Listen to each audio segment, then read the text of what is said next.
బాక్సాఫీస్‌కి ఆక్సిజన్‌గా భావించే ఫిబ్రవరిని కొన్నాళ్లుగా విజయాలకు చిరునామాగా నిలుపుతూ వస్తోంది తెలుగు చిత్రసీమ. 'ఉప్పెన', 'నాంది', 'డీజే టిల్లు', 'భీమ్లా నాయక్', 'ఊరు పేరు భైరవకోన' ఇలా గత 2, 3 ఏళ్లలో ఫిబ్రవరి బరిలో బాక్సాఫీస్‌కి దక్కిన విజయాలు చాలానే ఉన్నాయి. అందుకే ఇప్పుడు ఈ విజయాలిచ్చిన స్ఫూర్తితోనే ఫిబ్రవరి బరిలో మరోసారి సత్తా చాటేందుకు చిత్రసీమ సిద్ధమవుతోంది. 'గాంధీ తాత చెట్టు', అజిత్ పట్టుదలతో, చైతన్య తండేల్‌తో ఫిబ్రవరికి స్వాగతం పలకనున్నారు. 'కార్తికేయ 2' విజయం తర్వాత చందు మొండటి తెరకెక్కించిన చిత్రమిది. సాయి పల్లవి కథానాయిక.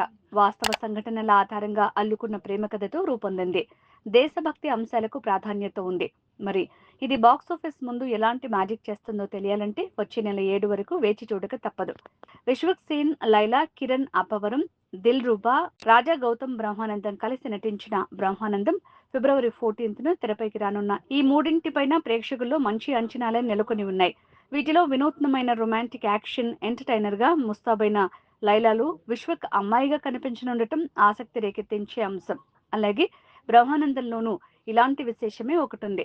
హాస్య నటుడు బ్రహ్మానందం, ఆయన తనయుడు రాజా గౌతమ్ ఇందులో తాత మనవడిగా కనువిందు చేయనున్నారు.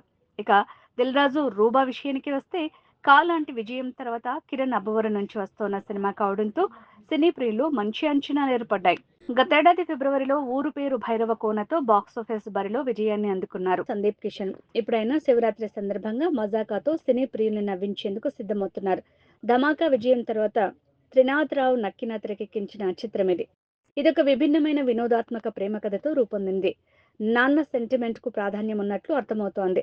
ఇప్పటికే విడుదలైన టీజర్ తో ప్రేక్షకుల్లో మంచి అంచనాలు ఏర్పడ్డాయి. మరి ఇది తెరపై ప్రేక్షకులకు ఎలాంటి అనుభూతి పంచిపెడుతుందో తెలియాలంటే ఫిబ్రవరి 21 వరకు వేచి చూడక తప్పదు.